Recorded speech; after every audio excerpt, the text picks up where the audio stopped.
বিজয়ের ৫৫ বছরে বাংলাদেশ, ৭১-এ বীর শহীদদের শ্রদ্ধা ভরে স্মরণ, জাতির শ্রেষ্ঠ সন্তানদের আকাঙ্ক্ষা পূরণের সামনের দেশ গড়ার প্রত্যয়, নির্বাচনের মাধ্যমে গণতান্ত্রিক যাত্রা শুরুর আশা।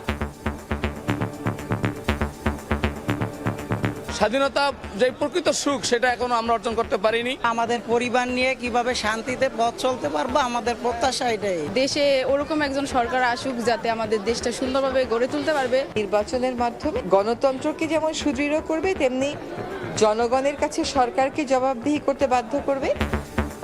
গৌরবের দিনে প্যারেড গ্রাউন্ডে মনোমুগ্ধকর প্যারাট্রুপিং, বর্ণাঢ্য আর উপভোগ করলেন দর্শনার্থীরা।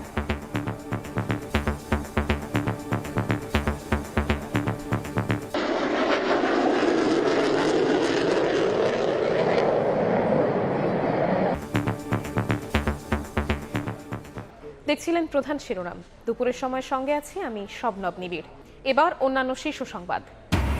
স্বাধীনতা বিরোধীদের সূর্য সন্তান আখ্যার সমালোচনায় বিএনপি, অপচেষ্টা ব্যর্থ করে গণতন্ত্র প্রতিষ্ঠার ঘোষণা, দেশে ফিরে লড়াইয়ে নেতৃত্ব দেবেন তারেক রহমান। ফেব্রুয়ারি নির্বাচন নিয়ে কোনো ষড়যন্ত্র হলে প্রতিরোধের হুঁশিয়ারি জামায়াতের, ৭১ ও ২৪-এর দালালদের বিরুদ্ধে ঐক্যের ডাক এনসিপির। ৫৪ বছর পরও মুক্তি মেলেনি বেকারত্ব থেকে, দারিদ্র্য সীমার নিচে নামার ঝুঁকিতে ৬ কোটির বেশি মানুষ। আয় বৈষম্য ঘোচাতে না পারলে ধরা দেবে না অর্থনীতির কাঙ্ক্ষিত বিজয়। হাদির ওপর হামলাকারী ফয়সাল ও আলমগীর ভারতে পালিয়েছে কিনা জানা যাবে ফিলিপকে পেলেই। সীমান্ত এলাকায় অভিযান, সম্পৃক্ত ৪ জনকে আটক করে পুলিশে দিল বিজিবি। এবং নতুন বছরের শুরুতে সারা দেশে মাধ্যমিক ও দাখিলের বই পৌঁছানো নিয়ে অনিশ্চয়তা। ফেব্রুয়ারিতে রোজা নির্বাচনের কারণে ক্লাসের সুযোগও কম, পাঠদান ব্যাহতের শঙ্কা।